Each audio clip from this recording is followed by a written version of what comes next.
How are you? Good evening. This is Rudy Giuliani, and this is the Rudy Giuliani Show on Lindell TV. And tonight we have all of a sudden sort of I guess it's really a broken story rather than a breaking story. But on top of all of the other unfortunate problems in the world, we now have India attacking 9 sites in Pakistan. Both countries are nuclear armed, nuclear powers. There was a great objection to it, but they both went ahead and did it. And this is in retaliation for attacks by alleged attacks by terrorist groups in Pakistan on Hindus on the border of India and Pakistan. So these attacks at 9 sites in Pakistan, in Pakistani Kashmir, which, as you know, they have been virtually at war since their creation in the late 1940s. And probably Pakistan is one of the most ill-conceived, well, I don't know if it's the most ill-conceived. Basically, all of the planning that's been done since the Congress of Vienna at the beginning in the 19th century has led to wars. Every time European powers, or even the United States, Wilson, Roosevelt, get together and try to chop up countries, or even Clinton with the Balkans, all they do is leave behind wars. You could trace most of the big wars in the last 200 years to the geniuses in Western Europe and the United States who have decided to chop up and create countries. Pakistan was the first, and now Iran, of course, is the first country that is based on a religion, a singular religion. So India and Pakistan were one. They were a colony of Great Britain, of course, right? And over a period of time, over a long period of time, they were moved toward independence. Big struggle with the British Empire. Now, India is a Hindu country. That's the prevailing religion in India. It also has a large Muslim population. And when the British controlled it, it was one country. India, Pakistan was one large country. It was the colony of India. And the Muslims and the Hindus lived together, not terribly peacefully, but not in massive constant wars. And it was decided that the Muslims who wanted to leave India that part of India would be carved out. Actually, it was 2 parts. There used to be an East Pakistan as well. And the Muslims that wanted to leave India could go to Pakistan. And Pakistan was created as a Muslim country. A big mistake to create a country based on religion. And of course, they were thrown out of India. So they tried to pick an area of India that was heavily Muslim, but Muslims were all over India. And they were allowed to leave. And in essence, allowed to leave, thrown out, whatever. They ended up in Pakistan. Now, just to make it more complicated, a lot of Muslims remain behind in India. And they have become pretty well integrated until recently within the Indian government. And they live together. The terrorist groups come out of Pakistan, not the Indians the Indian Muslims. Last 10 years, 12 years, with all of the turmoil, there are now internal terrorist groups, Muslim terrorist groups within India. So that's basically the war between India and Pakistan is still over the religious division between the two, Hindu, Muslim. The attack of several days ago on the Hindus was by a Pakistani Muslim terrorist group. And this is called Operation. The Indians claim this was carefully tailored, the 9 sites to hit terrorist sites, not Pakistani population. It's called Operation Sindoor, and it's hitting the terrorist infrastructure in Pakistan and Pakistan-occupied Jammu and Kashmir. Now, Kashmir is disputed. Pakistan has control of it. India does not agree. India agreed to the original Pakistan and East Pakistan, but Kashmir was never agreed on. So Kashmir is still in dispute between India and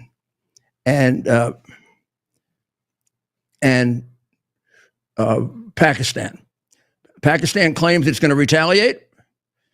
Do we have some film of the attack or some of the attack on Kashmir or Pakistan?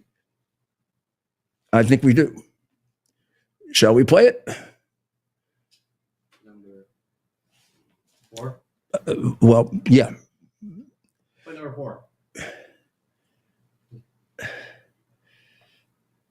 Well, either way, you can see it was. You can see that it was quite an attack, of course, right? Now, of course, you know I'm going to have a map for you. I mean, if you don't know geography, you don't know history, and if you don't know history, you don't know politics. So if we take a look on the board there, this will give you an idea of the division, the way it was done. So that whole thing where you see on the board Pakistan, and you see Kashmir, and you see India, and you see East Pakistan, all of that was India. The Indian colony was part of the United Kingdom. When it separated, and Churchill had a lot to do with this, and this could be one of Churchill's mistakes. But Churchill was, part of that whole group. Roosevelt, Churchill, they decided they could chop up and create countries, and which Clinton repeated. He's really the last one. Clinton is the last one who did that with Serbia and Bosnia, Herzegovina. He decided he could figure out where the different religions should be, and so when they gave India their independence, which was delayed for a long, long time, there was a tremendous internal battle between the Hindus and the Muslims. So they decided to set up. You see West Pakistan, which is right up there. That's West Pakistan. The arrows. I'll do my own arrow for you. That's West Pakistan. There's India. Originally, there was an East Pakistan. Another, crazy thing that they do. We saw the same thing in Republika Srpska and Bosnia and Herzegovina. They cut out a little piece separated by a continent. There's East Pakistan. That is now Bangladesh. You see there, as of 1971. But originally, that was part of Pakistan. Now, it was never decided really to the satisfaction of India that Kashmir would go to West Pakistan, or to Pakistan. It's now Pakistan, not West Pakistan. Pakistan claims it and largely has jurisdiction over it, but India doesn't agree to that, and that's where that's where the attacks took place, up in there, in that area there. I'm just doing it in red for a minute. That's where the attacks took place. And that's where a lot of the terrorism is located, in that area of Pakistan. Yeah, let me pull it down just a little. Can you see it better? Yes, sir. Now, how does this affect us? Well, this affects us a lot because right over here, not marked on the map, but that's China right there. Pretty close, huh? Uh-huh. So when this all started, way back in the late 1940s, and India and Pakistan were established, India tended to be an ally of the Soviet Union because they were communists. A lot of Nehru really was socialist communist. And Pakistan was an ally of the United States. As long, for a long time, up through when I was mayor of New York, which people used to say, how do you know so much about foreign policy? Because New York is foreign policy. Every year, the Independence Day for India and Pakistan is the same day in August. They were created on the same day and separated. So they both want to have their parade on Independence Day, India and Pakistan. And they used to fight, and I sat them down. So maybe I should go settle this. I sat them down. I got them to agree that they would, every other year, they would have the parade on their actual Independence Day. And the other country would have it a week earlier. So let's say, India would be a week before, and Pakistan would be on the exact Independence Day, or the closest Sunday to Independence Day. And then a year later, it would reverse. And there used to be trouble at those parades. But like almost everything else, where I brought crime down by 60, 70% and made a peaceful city, I marched in both parades. Marched more with much better reception in the Pakistan parade because they were Republicans. Because India was allied with the Soviet Union, Pakistan allied with us, and they were a good ally of ours. We had major bases there. In fact, some of the great corruption cases that led to the foreign agents, the Foreign Corruption Act, took place in building air bases in Pakistan, which gave us, look where Pakistan is. You see where the X is for China? Well, just above that is Russia. So, but as things changed and Muslim terrorism started to come in, right? Pakistan was a player in that. And by the time you get to 9/11, India sees a certain mutual interest with us because of the attacks by the Muslim extremists on India, on the United States. And now there's no doubt that India is a very strong ally of the United States and a very strong major piece in our defense against China, because their difficulties with China are almost as great as the difficulties with Pakistan. So if we have a dog in this race, it's India, not Pakistan. So now Pakistan is going to retaliate, and we'll have to see what they're going to do. Remember, both of these countries have nuclear weapons. It does not look to me like we're at a stage where either one of them is going to use nuclear weapons. India would be the far superior army and the far superior, probably in terms of sophistication of nuclear weapons. But nuclear weapons are nuclear weapons. And Pakistan could do an awful lot of damage. Probably India would prevail, but there'd be a lot of people dead. If they go into a ground war, then India would have a tremendous advantage. Unless China decides to try to support Pakistan, which would be a terrible mistake for China. Their economy is bleeding. They're having protests. They're angry at Russia, really, for having inveigled them into Ukraine. So I doubt that China is going to have a dog in this fight, and I don't think Russia will. They're too tied up in Ukraine. Well, we have with us, because really today was quite a day at the White House. Allison Steinberg is with us, who covers the White House. And Allison, how are you? Hi, Mr. Mayor. I'm doing great. Thank you. How are you? Really good. So tell us about today at the White House. It was, I mean, every day is like it's like a week.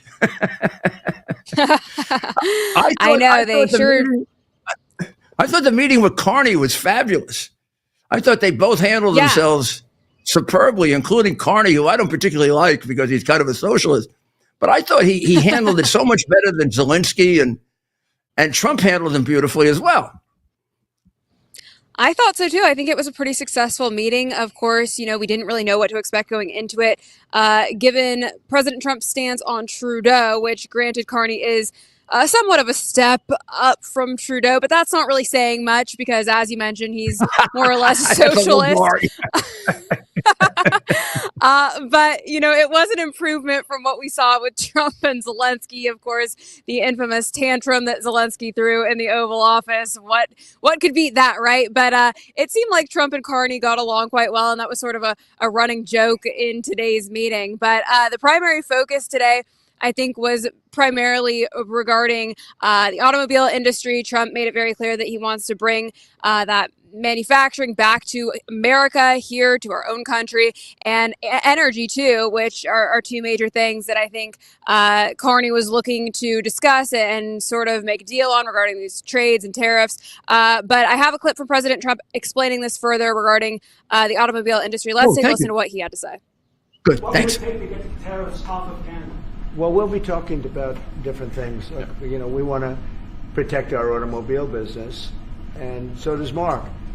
But we want to make the automobiles, and we want to, we have a tremendous abundance of energy, more than any country. We have, just in Alaska alone, Anwar has been reopened now. Anwar is probably the largest find anywhere in the world. They say it's larger than Saudi Arabia. I don't know, but it's a lot.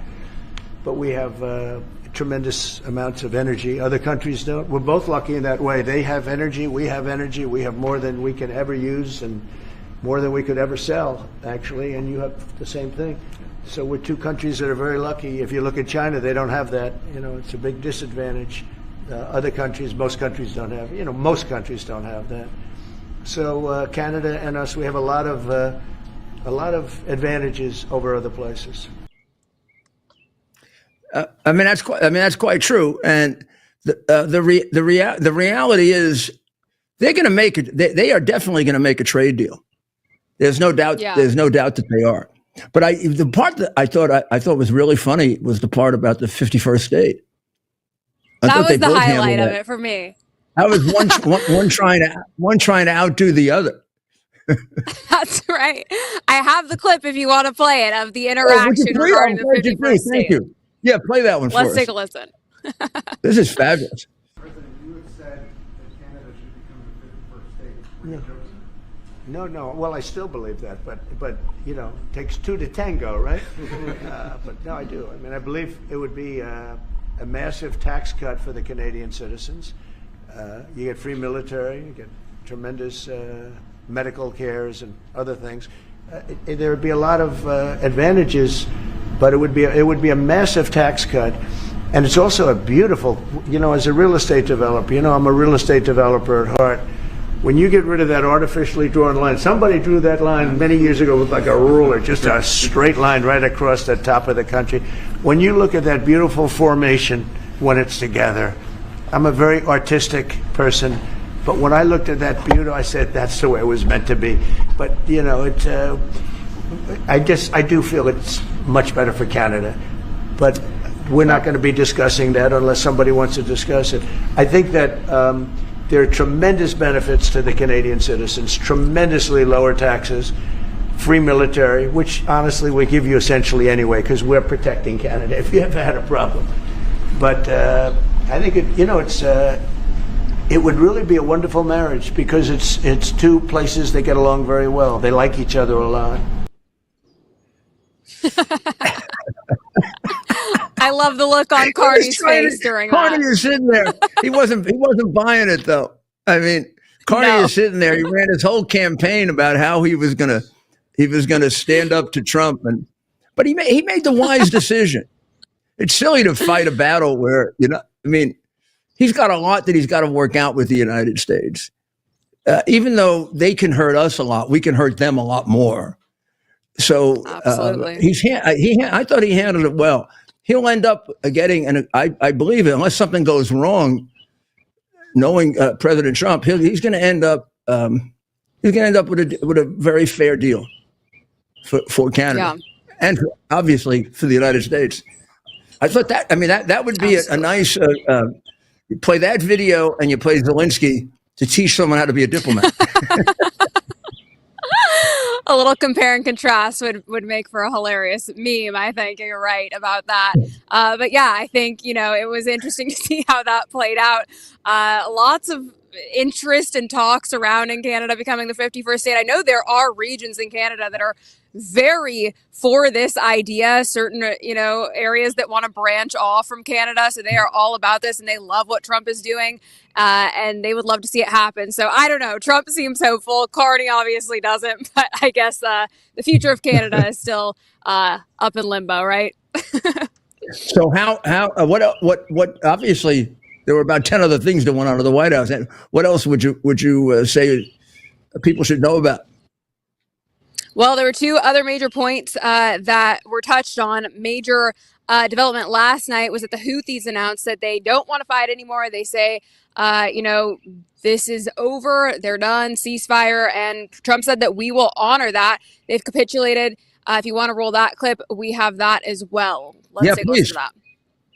We had some very good news last night. The Houthis have announced that they are not, or they've announced to us at least, that they don't want to fight anymore.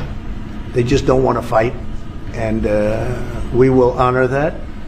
And we will stop the bombings.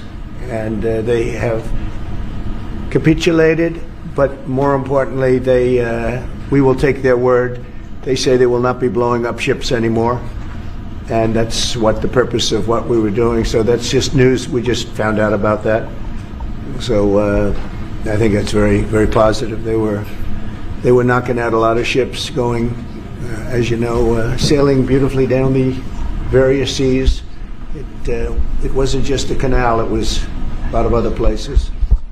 And I will accept their word, and we are going to stop the bombing of the Houthis, effective immediately.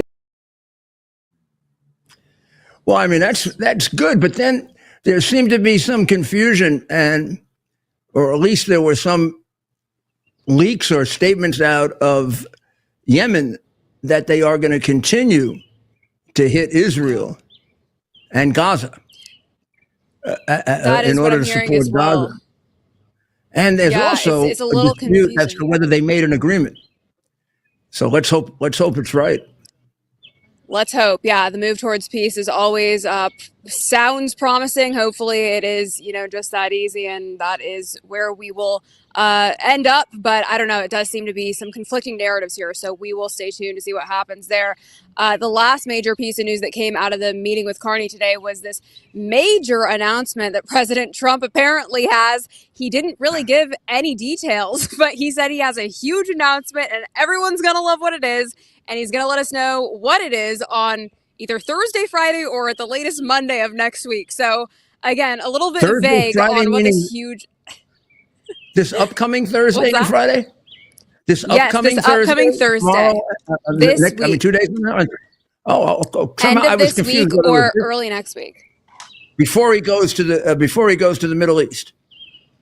That's right. Yes, just ahead of his Middle East trip to Saudi Arabia and other countries, he will be making a large announcement. So yes, end of this week, early next week at the very latest. So we don't know what it is, but apparently everyone's going to love it. So I'm very excited and eager to know what it's going to be. Do you have any guesses, Mayor?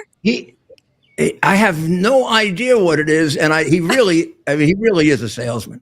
Unbelievable salesman. He sure is. And Carney played it well too. Carney said, "I'm really looking forward." Carney was like his straight man. Carney said, "I'm really looking forward to the announcement." I know, that was a great moment, wasn't it? Allison, you're there all the time, and this is becoming a pattern now. he has his press conferences with a head of state next to him all the time. Yeah, Now, he does.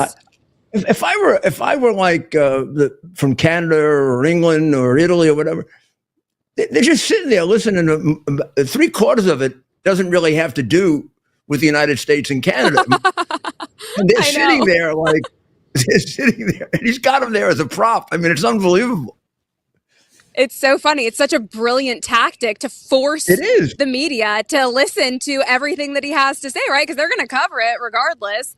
But I love that he's branching out and taking questions about every other question that anyone wants to ask. He does not hold back, and he certainly encourages the various topics in that meeting. So I love it. I think it's great, and I think it really forces to open up the conversation that may not be had and potentially covered up by the fake news media. You know how they are.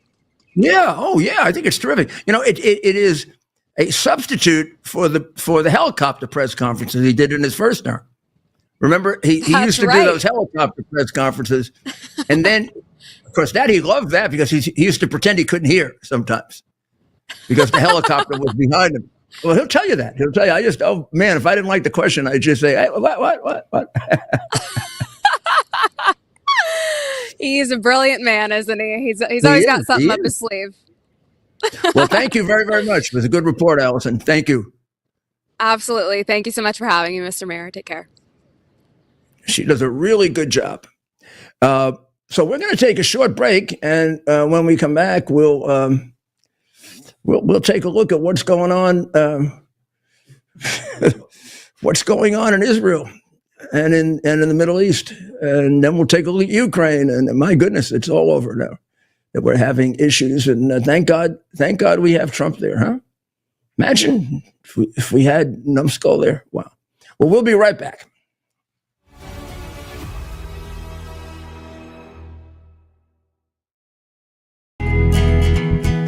Here we are, pretty much at the beginning of the process here at this pristine, I call it a laboratory. It's not like a factory, it's like a hospital. This is the beginning of the process for roasting. Deep grain, very good quality. Most people don't use this quality. We deal with small farmers because they like to know who we're dealing with. They give us the highest quality, all organic, non-GMO.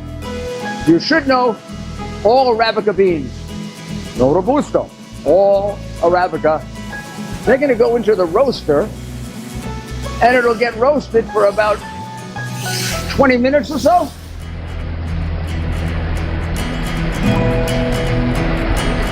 Oh my goodness, look at these. My goodness.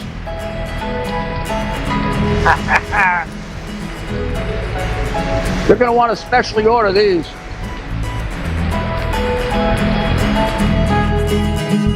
This is what goes into Rudy's coffee.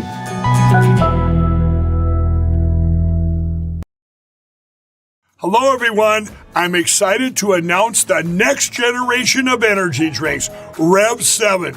It has no sugar and no caffeine. Instead, Rev 7 uses Go BHB.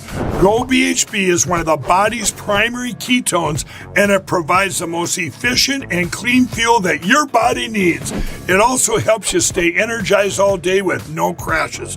Not only that, it produces 3 times more brain energy than sugar, which helps boost your memory, focus, and mental sharpness. It also helps reduce stress and helps balance your mood.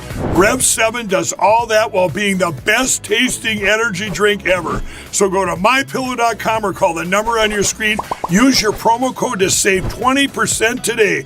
I'm so sure you're going to love Rev 7. For a limited time, you get our introductory 3-pack absolutely free.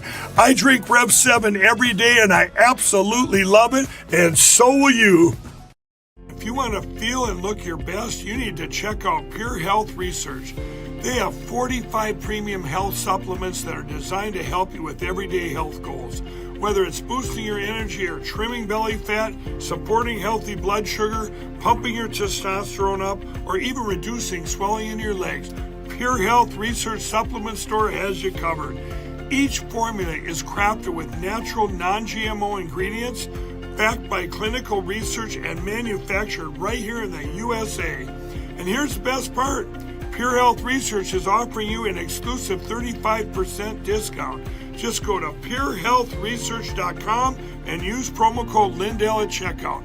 With their 365-day money-back guarantee, there's nothing to lose. So head over to purehealthresearch.com now, explore their 45 amazing supplements, and save 35% before this deal ends with promo code Lindell. Have you ever wondered what happened to the legendary Chuck Norris? Well, I recently saw a video he made and I was shocked. That guy's amazing and he's staying active well into his 80s. What's even more shocking is he's stronger, can work out longer, and even has plenty of energy left over for his grandkids. He did this by just making one change. He says he still feels like he's in his 50s. His wife even started doing this one thing too, and she's never felt better. She says she feels 10 years younger, her body looks leaner, and she has energy all day. Chuck made a very special video that explains everything. Make sure you watch it by going to chuckdefense.com/Lindell. It will change the way you think about your health. Once again, that's chuckdefense.com/Lindell. You won't believe how simple it is. Could be.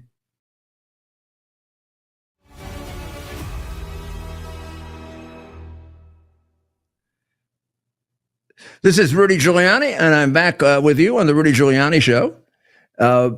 So, as you know, there several days ago over the weekend, the Houthis had a major attack on Israel, and one of the few, I think, only the second time that they were successful in being able to get a bomb to strike, and they struck the Ben Gurion airport, which is roughly halfway between Tel Aviv and Jerusalem, and they injured 12, 15 people. They didn't kill anyone, thank God, and it was just a little bit off. And of course, it was somewhat of a surprise because Israel, in almost every other case, even with regard to the Houthis, has been able to turn back all of their attacks, except there was one that was successful, and they killed someone during about 4 months ago when they attacked. So it was a surprise because the air defense of Israel has been actually throughout the Gaza and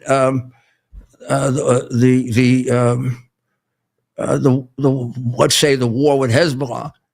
They've been very, very successful in intercepting the missiles, and this one got through.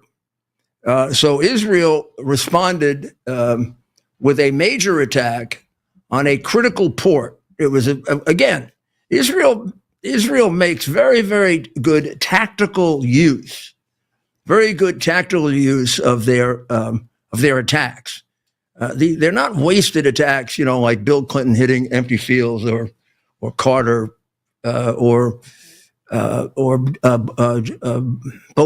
Biden, who didn't do any attacks at all. I mean, the Houthis did something like 135 attacks in the Red Sea. We responded 3 times.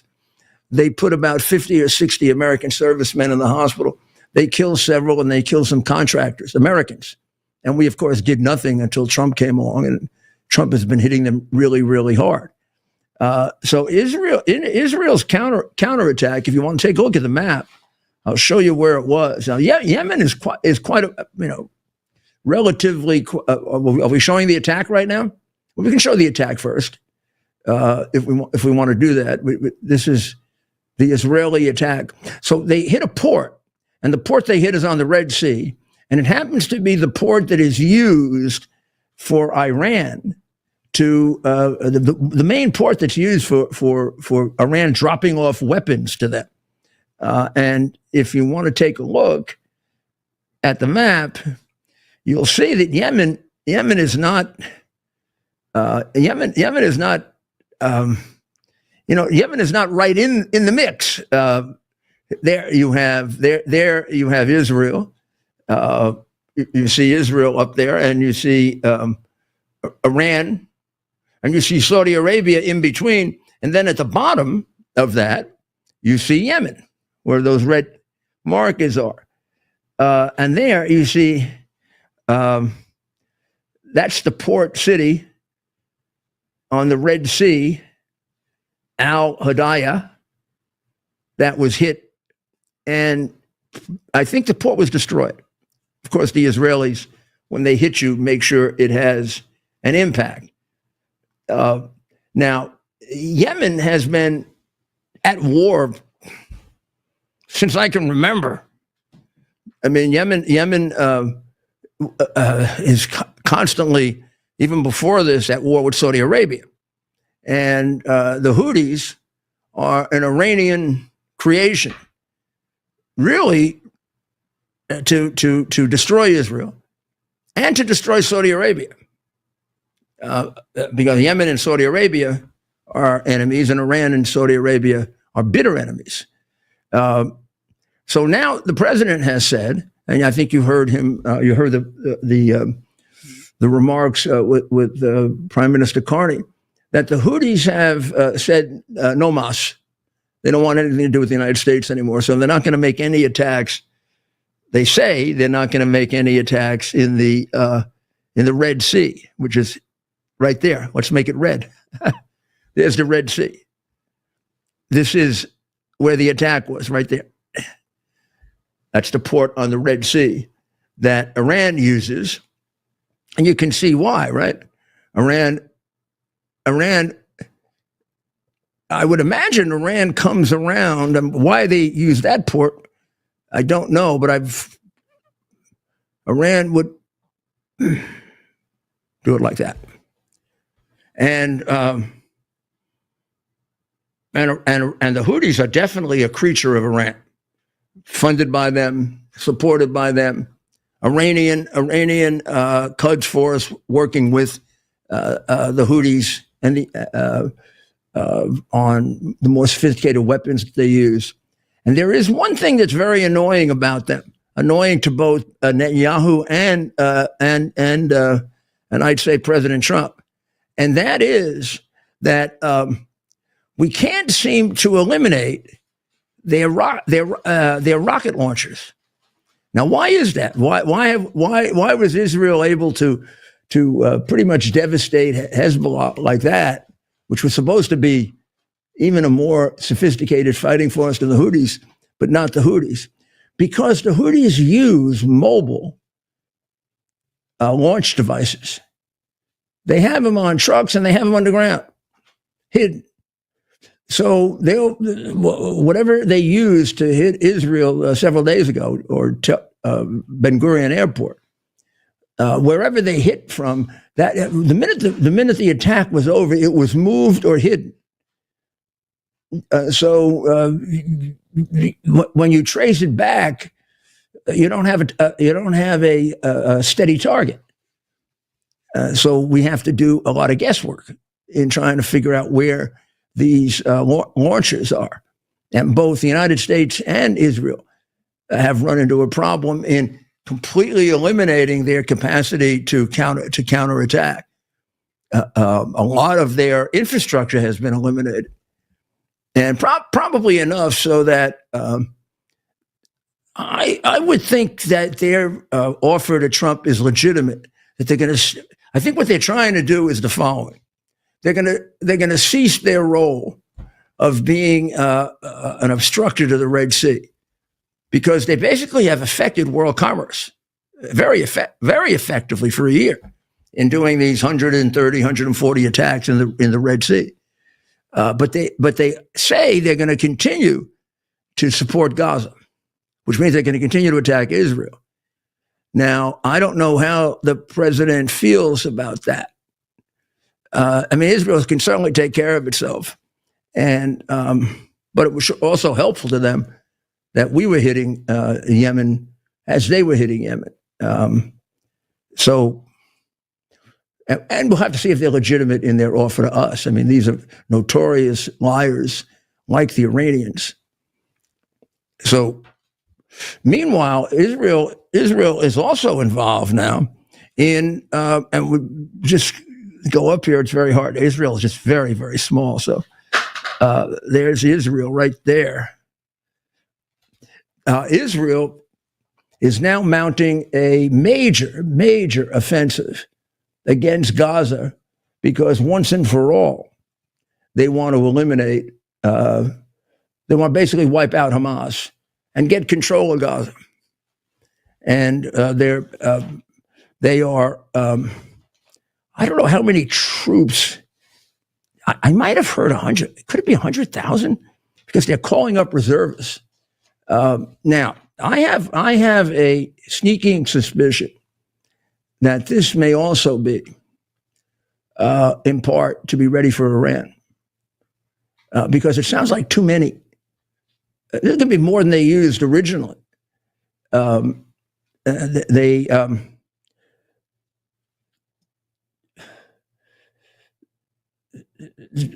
I think this becomes not a pretext, but a nice way to cover maybe 40, 50,000 troops. Because Israel could do this job in Gaza with 10,000 troops. So if they're calling up 50,000 troops, they're thinking about what they might need if, in fact, they're called upon to take out Iran's nuclear facilities in case there's any kind of military action. And the timing of it seems just about where, if there is going to be an attack on Iran, that would take place. So this could be a two-pronged Operation Gideon's Chariots is what the name of this is. Operation Gideon's Chariots might be in itself a necessary mission to finally seal down Gaza, but it also may be a pretext under which you can call up a lot of troops and not create friction right now, but they're there if necessary. But at any event, President Trump has put a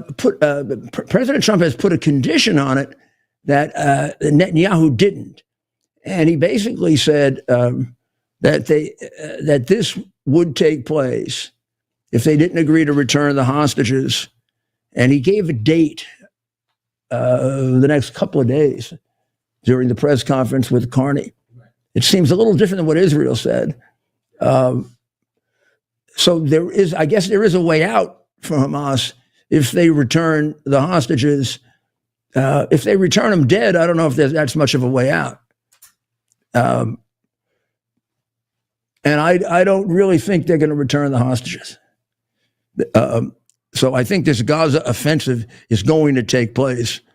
And it's really going to be the end of Gaza, which was inevitable, wasn't it? And held up by the feckless Biden. Also, you got to watch this carefully. So President Trump got a certain amount of criticism starting last week about not having a strong enough position on Iran. Steve Witkoff had originally said that if they agreed not to enrich beyond 3.67%, that might be a deal that could be made on paper. And well, of course, that's the percentage that was part of the Obama deal that Trump described as, let me see if I have it right, the worst deal ever made. So that sort of put the president in a kind of a strange position. Rubio then came up with a counter that at least advances it to a stronger position. He said that Iran would have to agree to destroy all of its nuclear capacity. And if they wanted the peaceful use of nuclear power, they were going to have to buy it either from us or with our approval.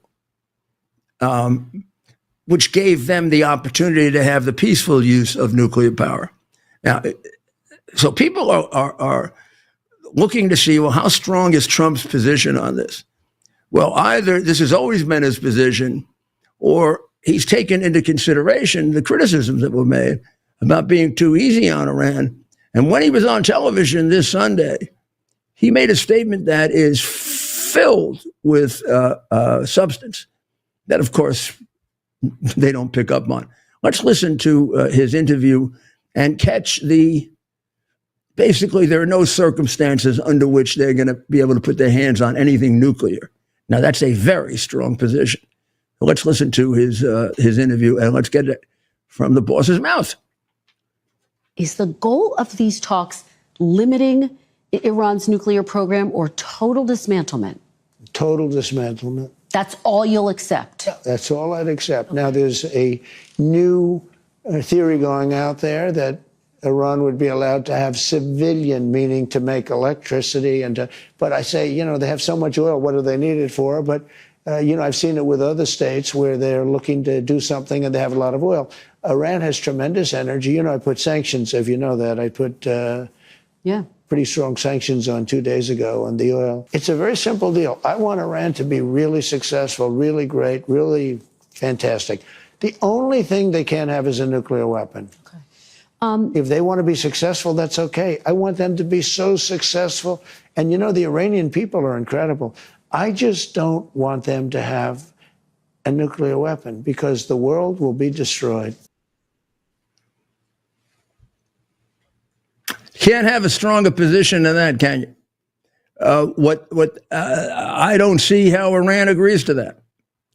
Essentially, the only fine point here is who's going to eliminate the weapons. Are we going to trust them to do it and inspect, or are we going to do it? I would say if we go down that road and have some kind of an agreement, then we should have we should destroy the weapons. They can remove civilians. They can be done in advance, and we should do it based on Israeli intelligence, not what they tell us. Because an agreement with Iran is not worth a damn thing. Now, getting rid of their nuclear weapons is worth a lot, but an agreement with them is not. So this could be a lot for Iran to swallow. And basically, they're going to have to swallow their sovereignty to allow us to come in and do this. And they're also going to have to swallow a lot in giving up nuclear power completely. It is true they don't need it. But of course, the peaceful use of nuclear power has always been bullshit, right? It's been part of a pretext so that they can get themselves virtually a week away or 2 weeks away from having a nuclear weapon, or they'll have the nuclear weapon, having the fuel to propel the nuclear weapon and use it. So this seems to be, this Iran thing seems to be heading in the direction of, it's inevitable that they're going to have to be bombed. It's either going to be surgical bombing or they're going to get bombed. The Supreme Court gave the president quite a victory today. The Supreme Court ruled really 6-3, but of course with the three left-wing justices, one of whom doesn't know how to define what a woman is, Jackson. And the Supreme Court has stayed the lower court ruling, which was preventing Trump from removing transgender individuals from the military. And he's being allowed to proceed. Now, this really reverses two left-wing courts. You have to realize that this is another one of those lawfare cases. This was forum shopping. This case, in order to stop Trump from getting the transgender people out of the military, was brought in the state of Washington. Now, not really so much because of the state of Washington, although that's a very left-wing state, and the judges are left-wing. This was a Bush judge who originally decided this case. But it really wasn't for the district judge, it was for the circuit. The Ninth Circuit is, left of Stalin. I don't know.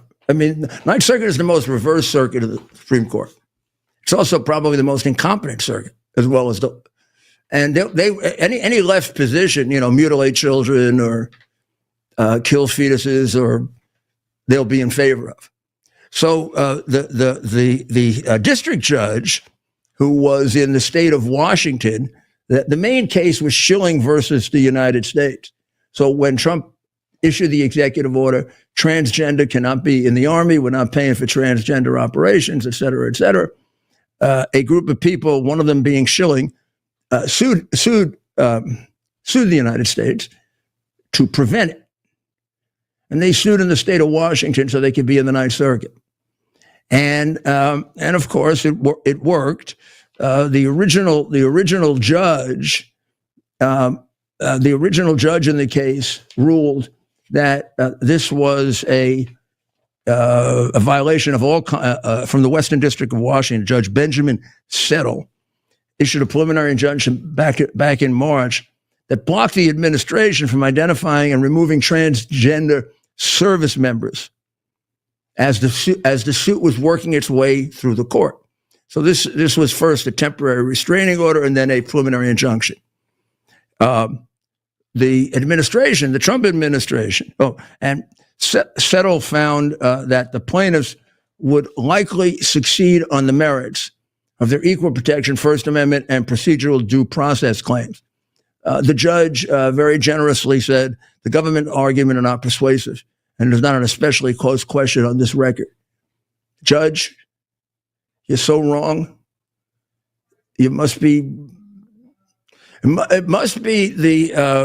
marijuana that they allow in the state of Washington. Not that you use it, but you probably get it in your hair if you have hair, or you breathe it in. Because this case is on the merits. Once it gets to a real court, is going to be reversed so fast it's going to make your head spin. And but then it went up to the Ninth Circuit. Now, going to the Ninth Circuit is a joke. I don't even know why people waste money on just artificial intelligence. You just put into artificial intelligence on any legal question, like, should Trump be enjoined from removing transgender people from the military? You said artificial intelligence, write me the most left-wing opinion. You don't need this Ninth Circuit. I mean, I'd be willing to save the money on the Ninth Circuit, just have artificial intelligence decide the case. It would save a lot of money in legal fees. I wouldn't mind, because they get reversed more than any other circuit by the Supreme Court, because they not only are very liberal, they're very incompetent. A lot of the reversals are because they're so. You see, if you get too ideological, you can't be a lawyer. There are times in which, as a lawyer, I have to come to a conclusion that is completely contrary to my ideology, because that's the law. But they can't do that, because these people are intellectually dishonest. So just look at the court that Trump got. I mean, he has no luck with these judges, but I don't think they picked these judges fairly. I think let me take that name. Just think about this. So this case goes up on appeal to the Ninth, and here is the three-judge panel.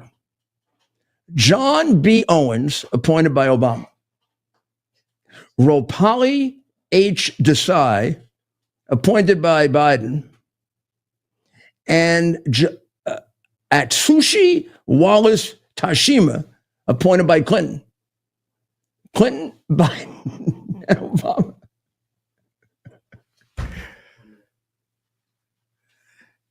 Now, it wouldn't matter very much, because in that circuit, if you were a Bush appointee, you're left of left. And the judge in the district court was a Bush appointee, hanging off the left cliff if he hasn't fallen over it. Well, today or yesterday, was it today? Yeah, it was today. Today, the Supreme Court reversed the Ninth Circuit, which they almost do automatically. You could also put that in AI. So AI could give you the most liberal opinion and the most incompetent opinion possible on a question, and then they could write the reversal for the Supreme Court, which happens, 70% of the time or something like that. But of course, the three left-wing judges on the court, for some reason, decided that the injunction should stand, and the president really isn't the commander-in-chief, they are. Now, this is really difficult because one of the judges should have recused himself, Jackson. How can Jackson, you tell me, guys, how does Jackson make a decision on this case when she doesn't know what a woman is? Right. How She can should you be make disqualified from the Supreme how Court. can you make a decision on a transgender case Right. when you're not able to define what a woman is? That's a good point. She listens to the experts. Well, what did she call it? You know, if a judge uses an expert in a case, he has to put it on the record. So if she had to consult an expert here, right, on this, well, she had to because she doesn't know. Remember, she's not a biologist, so she had to consult some biologist. Well, she has to put it on the record. What a silly thing to say as a judge. Wow. Well, what a silly judge. Certainly. Well, they voted against it. It was a 6-3 opinion. But of course, by the end of today, Exit probably got rid of all of them, which is why they hate Exit. Well, we're coming down, but when we're having fun, it goes so fast. And winning cases in the Supreme Court is a lot of fun. Head over to X to keep the Well, fun now going. I want you guys to go over to X because we got today's a big day, big news day, and a good one. Things are going our way in a lot of areas, particularly in China, and they're not reporting it. They're just not reporting it. Nobody. The Wall Street Journal, the communist networks, they're not telling you what's going on in Hong Kong. They're not telling you what's going on in China because it's very harmful to the communists. So pray for the people of Israel. Pray for the people of Ukraine. Pray for the people of Iran. Pray for us. And God bless America.